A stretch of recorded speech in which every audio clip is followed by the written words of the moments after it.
Bumalong ang masaganang luha buhat sa kanyang mga mata, kasabay ng pagpikit nito. Nakatagilid siya, patalikod sa lalaki, kaya malaya siyang umiyak. Hindi dahil nasasaktan siya sa ginawa nito kundi sa katotohanang mahal niya na to. Batid niyang kapag nalaman nito ang kanyang pakay, siguradong abot hanggang langit ang galit nito sa kanya. Dahil sa hapo at pagod ay hindi niya namalayang hinila na siya ng antok. Maging ang pagbangon ng lalaki sa tabi niya ay hindi niya namalayan. Naramdaman ni Melvin ang paglalim ng tulog ng babaeng katabi kasunod ng ilang sinok nito. Katunayang umiyak ito. Lumakad siya papunta sa side kung saan naroroon ang babae. Naupo siya sa gilid ng kama kung saan malaya siyang natutunghayan ng maamo nitong mukha. Bakas pa rito ang mga luhang pumatak buhat roon. Gustong gusto niya tong pawiin. Gustong gusto niya humingi dito ng tawad pero nagsusumiksik sa isip na isang manloloko ang babae. Shaina. Paos na anas sa pangalan nito. Hindi niya maikakatwirang masarap ang pakiramdam niya kapag kasama niya to. Masaya siya sa kabila ng maraming alalahanin. Mula nang dumating ito sa buhay niya, hindi siya nagkaroon ng interes ibang babae. Shaina. Muling bulong sa pangalan ng babae. Hindi niya nanamalayang hinalikan na niya pala ang noo ng babae. Kasabay ng pagbulong sa totoo niyang damdamin. Mahal na yata kita. Kinabukasan, nakahanda na si Melvin sa pagpasok ngunit tila walang balak ang babae na pumasok. Naghintay pa siya ng ilang minuto ngunit hindi pa rin bumabangon si Shaina. Hindi niya alam kung tulog ba ito o nagtutulog-tulugan lamang. Naramdaman din ni Shaina na tila hinihintay siya ng lalaki dahil matapos nito magkape, bumalik ito sa kwarto nila at naupo sa paanan ng kama habang suot ang long sleeve shirt at slacks pant nito habang ang toot jacket ay nasa bisig nito. Nakiramdam siya ngunit balot siya ng katahimikan hanggang maramdaman niya ang paggalaw ng lalaki. Nasa bahagyang paglundo ng kamang kinahihigaan. I'm not feeling well. Mahinang wika niya ni hindi tumingin dito. Maya-maya, tuluyan ng tumayo ang lalaki at naramdaman niyang nakamata lang ito sa kanya. Do you want me to bring you to the clinic? No. Muling namayani ang katahimikan sa kanilang dalawa. Are you sure? Yes. Narinig pa niya ang pabuntong hininga nito sa katipiran ng sagot nito. Matapos yan nitong tingnan, muli lumabas na ito ng silid. Muling bumalong ang masaganang luha sa kanyang mga mata. Gustong magsisi ni Melvin sa ginawang kapangahasan kahapon. Alam niyang nasaktan niya ang babae. Gustuhin man niyang alagaan ito at yakapin ngunit ayaw niya magpakita rito ng kahit anuman. Matapos umalis ang lalaki, dali-daling tumayo at tinungo ang fridge. Kanina pa kumakala masikmura dahil kahapon pa siya walang kain. Wala siyang makita doon kaya wala siyang nagawa kundi abutin ng sliced bread. Hindi na siya nag-abalang iinit pa ito sa oven toaster. Nang maya-maya ay hindi niya malunok-lunok ito kasabay ng tila paggalaw ng mga bagay sa kanyang paligid. Nalulula siya kaya mahigpit siyang napahawak sa hawakan ng fridge. Pinagpapawisan siya kahit manipis pa ang suot na nightie at bukas ang fridge. Sagap ang lamig na hangin na nanggagaling doon. Iba na ang pakiramdam niya. Mabilis siyang kumuha ng malamig na tubig at uminom para maibsan ang nararamdaman. Medyo gumaan naman ngunit kasunod doon ay ang pagmamadaling tinungo ang lababo upang magduwal na magduwal. Hanggang sa tila nasagad na nga ang laman ng kanyang sikmura. Nasobrahan ata ako sa gutom. Anya sa sarili habang kinukuha pang panimbang dahil nahihilo na rin siya. Naupo siya sa pinakamalapit na upuang nahagip upang payapain ang nahihilong pakiramdam. Hindi niya maipaluwanag ang pakiramdam na yun nang muli siya magduduwal. Patang-pata ang katawan niya matapos iyon kaya pinasya niya muling pumasok ng kwarto at magpahinga. 10:00 na nang muli siyang magising. Hindi tulad kanina medyo maayos ng pakiramdam niya kaya inayos niya na ang sarili niya. Wala siyang panlasa kaya ayaw niya munang kumain ngunit may isang bagay na hinahanap ng kanyang panlasa. Gusto niyang kumain ng maasim kahit nangangasim ang sikmura niya. Hindi siya ganoong inosente sa mga bagay na ganoon dahil alam na alam niyang isa sa paghahanap ng maasim na pagkain kapag naglili ang isang babae. Napalunok siya sa ideyang pumapasok sa isipan. Paano kung buntis siya? Alam niyang hindi ito magugustuhan ni Melvin. Puno man ang agam-agam sa isip kaya may nabuti niyang pumunta sa pinakamalapit na klinika. Magta-30 minuto mula nang sinuri siya ng isang doktor. Nang lumabas ito mula sa kanyang tanggapan, agad siya nitong nakita at nakangiting papunta sa kinaroroonan niya. "Congratulations, Mrs. You're 4 weeks pregnant." Bati nito. "Tiyak na matutuwa si Mr. nyo." Dagdag pa nito. Turan na mas lalong nagpamaang sa kanya. "Ho? Oh." Turan sa doktorang sumuri sa kanya. Natawa pa ito sa kanyang reaksyon. "I know it's your first time. You should celebrate it instead of fearing it." Magiliw pa ring payo nito. Sa likod ng isip ay may pag-asam na sana nga matuwa si Melvin, pero sa tuwing makikita at lumilitaw sa balintataw ang hitsura nitong unang makita siya sa hospital sa pag-aakalang buntis siya, ay nawawala na siya ng pag-asa. Lalo na't umaalingaw-ngaw sa isipan ang mga sinabi nito. "I hate responsibilities." Gulong-gulo ang utak habang papalabas ng klinika. Maraming isipin ang nasa utak at tila hindi na nito maproseso ang lahat. Bagyang sinalat ang impos pang tiyan. Saka pumatak ang luhang kanina pang nagbabadya. Habang lulan ang jeep ay naisipan niyang dumiretso sa opisina dahil maayos naman siya, para kahit papano half day lamang ang absent niya. Gusto niyang suliti ng nalalabing oras kasamang lalaki. Dahil ng oras na sabihin ng doktor na buntis siya, ay napagpasyahan niyang huwag nang ituloy ang iniutos ng Don. Ibabalik na lamang niya ang pera sa mga ito dahil may sapat naman na siyang pera galing sa mga perang pinibigay sa kanya ni Melvin. Pagkarating sa opisina ay napansin niyang tila umilap ang mata ng sekretary ng lalaki. "Hi!" Bati rito sakay sa matipid ng ngiti. Alanganin itong sumagot. Kaya napakunot siya, ngunit agad na naagaw ng pansin na biglang bumukas ang pintuan ng opisina at lumabas doon ang isang pares. Mabilis siyang napatingin sa mga ito. Maging si Melvin tila nagitla na makita siya. Kaya pala ganoon ang tingin ng sekretarya nito kanina sa kanya. Iba yung pagpipigil na hindi maluha ang ginawa ni Shaina, lalo na nang tumitig sa kanya ang lalaki. Para tuloy siyang nauupos na kandila na hindi malaman ang gagawin hanggang sa makitang wala na mga ito sa kanyang harapan. Pumasok na siya sa opisina nila. Hanggang mapadapo ang tingin sa isang envelope sa taas ng shelf. Kinutuban siya dahil maring ito ang papeles ng kumpanyang pinapahanap ng Don, lalo na't nakasulat sa ibabaw noon ang salitang confidential. Agad niyang binuksan yun at tumambad ang larawan kasunod ng ilang impormasyon tungkol sa kanya. Pangalan, edad, birthday at kung tagasan siya. Marami pa, ngunit ang mas lalong umago sa kanya ng pansin ay ang huling dato sa kanya na huli siyang nakita sa mansyon ni na Don Piolo. Tutop ang dibdib niya sa nalaman. Kaya naglaro sa isipan ang pagsulpot ng lalaki kahapon, kasunod ang tila galit na lalaki. Lalo na nang bumalik sa isipan ang huling usap nila ng ina na may lalaking tatanong patungkol sa kanya. Pinaimbestigahan siya ng lalaki. Mas lalo tuloy siyang nabahala. Kailangan ko nang umalis sa lalong madaling panahon. Anya sa sarili. Mabilis na binalik iyon sa kanilalagyan nang maulinigan ang tinig ng lalaki dahil nagtatanong ito sa sekretarya niya. Mabilis siyang lumayo roon. Nang pumasok ito ay nakita niyang sinulipan nito ang shelf kung saan nakapatong ang brown envelope, at nang makitang tila hindi ito nagalaw ay tila lumuwag ang paghinga nito. "Anong plano mo, Melvin?" Dahil hanggang ngayon hindi siya nito kinukumpronta hinggil sa nalaman. "I thought you're sick."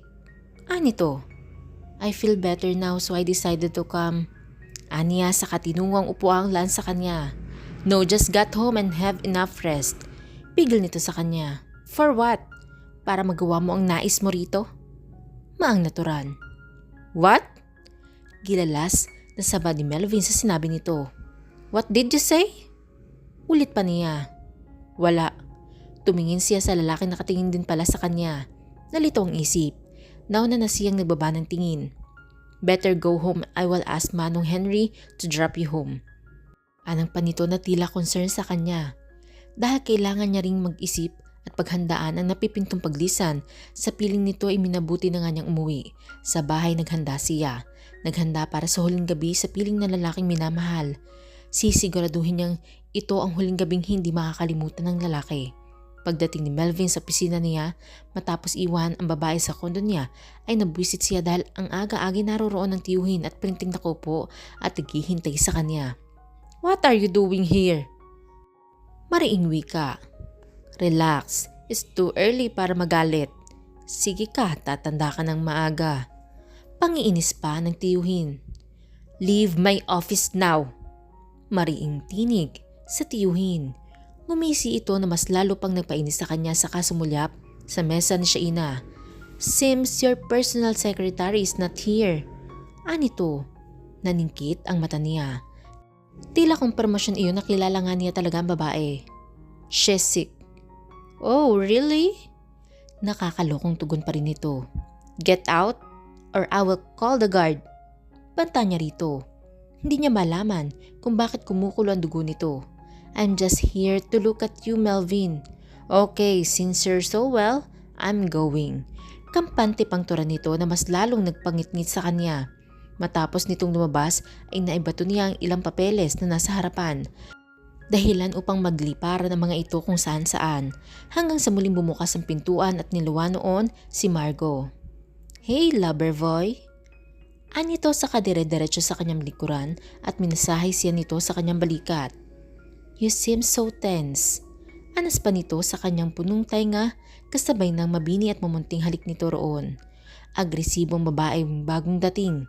Mabilis nitong hinuli ang kanyang mga labi na magsasalita sana. At gaya ng dati na itulak niya muli ito. Sorry, ani ni Melvin. Nang muli itong lalapit upang yakapin siya ay tumayo na rin siya upang unahan ito. I have lots to do, you can go now.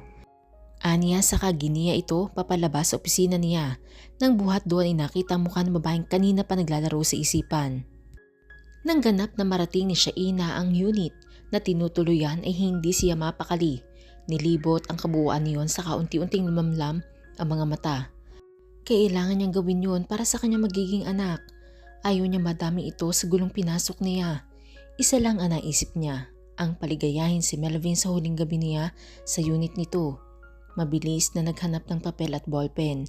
Nagtungo siya sa kabilang kwarto at tiyak meron doon ang hinahanap. Hindi nga siya nagkamali. Papihit na siya upang umupo sa harap ng mesa na makita ang isang white folder sa isang kalapit na drawer. Hindi niya alam kung bakit tila may magnetong humihila sa kanya upang kunin ito. Nanginginig ang mga kamay na kinuha ito at inusisa. Nanlaki ang mga mata na makitang ito ang kanyang pakay. Ngunit ano pang silbi na nakita yun kung alam naman niyang ginagamit lang siya ng doon at kaibigan. Ayaw niyang mas lalo siyang kamuhian ni Melvin. Katabi nito ang isang brown envelope. Maging ito ay tiningnan niya at ganoon na lang ang gulat niya na makita ang laman noon. Red of cell ng isang 2-story house sa isang sikat na subdivision na pag-aari ng isang senador. Doon niya naisip na balak na rin pala siyang dispatchahin ng lalaki. Halos hindi siya makahinga sa huling isipin. Hawak ang puting folder at brown envelope ay tinungo ang harap ng mesa at nagsulat. Wala na siyang pakialam kahit ano pang isulat niya. Ang mahalaga, makahingi siya ng tawad sa lalaki. Habang sinusulat ang sulat na pamamaalam sa lalaking natutunan niya mahalin ay napuno ng luha ang kanyang mukha. Nilahad din niya rito ang pagbubuntis niya at lilisanin niya ito dahil ayaw niya madamay ang anak. Total ayaw nito ng responsibilidad ay kakayan niyang buhayin ito. Nang matapos ay agad iyong tinupi at tinungo ang kusina. Doon ay nagluto siya ng adobong manok at kaldereta. Pilit pinasigla ang pakiramdam, ngunit kapag sumasagi sa isipan, naiiwanan na niya ang lalaki na iyak siya. Tila ba hindi niya kayang maliw rito. Nang matapos magluto ay eksakto mag-aalas 6:30 na. Alam niyang pauwi na si Melvin kaya nagmadali siyang pumanaog sa banyo upang ayusin ang sarili. 7:00 na ng gabi. Maayos na ang hinandang mesa. Sisindihan na lang ang kandila kapag dumating ito. Maayos na rin siya. Suot ang sexy at bagong dress. Maayos siyang nakaupo sa sofa upang hintayin ng lalaki. 8:00, 9:00 ngunit wala pa rin Melvin na dumarating. Isang oras, muli ang lumipas ngunit wala pa rin ang lalaking hinihintay. Isinandig na niya ang kanyang ulo sa likuran ng sofa at pinikit ang mga mata. Tila gusto na naman niyang umiyak ngunit nagpipigil siya. Ngayon pa ba siya iiyak sa lahat na napagdaanan niya sa buhay? Ngayon pa ba siya susuko kung may buhay na rin siyang dapat pangalagaan? Hawak ang impis na tiyan ay nakaramdam siya ng kasiyahan sa alalahaning dala niya ang anak nila ni Melvin. Ang lalaking minahal na niya sa kabila ng kanilang sitwasyon. Matapos makalis ang babaeng pinauwi ay hindi na mapakali si Melvin. Mabilis na siniyasat ang loob ng opisina at nakita roon ang pakay. Lumuwang ang kanyang pakiramdam na makitang hindi naman yun nagalaw kasi tiyak na kapag nakita iyon ng babae, matatakot ito lalo na't alam na niya ang pakay nito. Hindi pa siya handang mawala ito sa buhay niya. Hindi niya alam kung bakit ganoon ang pakiramdam niya kay Shaina. Ang babae para sa kanya isa lamang parausan. Babaeng madalas gamitin pero sa huli, basta na lamang iiwan ngunit naiba nang makilala niya to. Sabi niya nung una, 1 buwan lang ang itatagal ng babae sa kanya ngunit nagdaan na ang 2, 3, 4 at 5 buwan na ito sa kanya ngunit ayaw pa rin niya ito mawala. Isipin pa lang niyang wala na ito sa bahay tila hindi niya na kayang mabuhay. Shaina, ano sa kawalan, kasabay ng pagtuptop sa mukha. Mahinang katok sa pintuan ang narinig niya kasunod ng pagsungaw ng ulo ng sekretarya. Sir, it's 6:30 p.m. already. Hindi pa po ba kayo uuwi? Anito? No, I will just finish all the papers here. You can go now. Tugon dito. Okay sir, bye. Ani ng sekretaryang nakakatiis sa mga kalokohan niya. Pasado 7:00 na ng lisanin ng opisina. Kailangan niya na ring umalis bago pa siya mapagsaraduhan gawa ng may time clock ang buong opisina niya. Pagkalabas ng opisina ay naisipan niya munang ayayain ang kaibigang si Paul Christian upang makipag-inuman. Sa isang bar sila humantong. Sabay na dumating ang mga kaibigan, kasabay rin ng mga mapanudyong pang-aasar sa kanya. Let me guess, why are you asking us to drink? Asa na wika ni Paul. LQ dude, sabad naman ni Chris kasabay na malulutong nitong tawa. Pero nang maramdaman nilang tahimik lamang siya sa pang-aasar ng mga ito, ay natahimik na rin ang mga ito. Si Paul ang unang nagbawi at agad na sumeryoso. So what's happening dude? Don't tell me you're falling in love with her. Sa pantahan nito na siyang kinangisi naman ang kaibigang si Chris. Well, if that's the case, let's celebrate. Magpapainom ako. Dagdag pang tura ni Chris, ngunit nanatiling tahimik si Melvin. Seems so serious. Bawi na ni Chris nang hindi pa rin nagbabago ang ekspresyon ng mukha niya. Well, panimula niya. Yes, I admit I think I'm falling in Putol na wika ni Melvin ang bigla siyang tampalin sa balikat ng mga kaibigan. Yuhuu! Congrats bro! Let's celebrate for that! Shaina win! Anang pa ng mga ito na nagsasaya ngunit hindi pa rin siya nagbabago na ekspresyon. So what's the problem then? Untag ni Paul sa kanya. She betrayed me. Everything is set up. My uncle sent her to seduce me. Seryosong litanya sa mga ito. Maging ang mga ito ay natahimik sa sinabi niya. Bukas na libro para sa mga kaibigan ng kanyang buhay lalo't sa parting gustong kunin ng tiyuhin ang kumpanyang pinamamahalaan niya. Muli po, sabay-sabay po nating abangan ang susunod na kabanata. Maraming salamat po.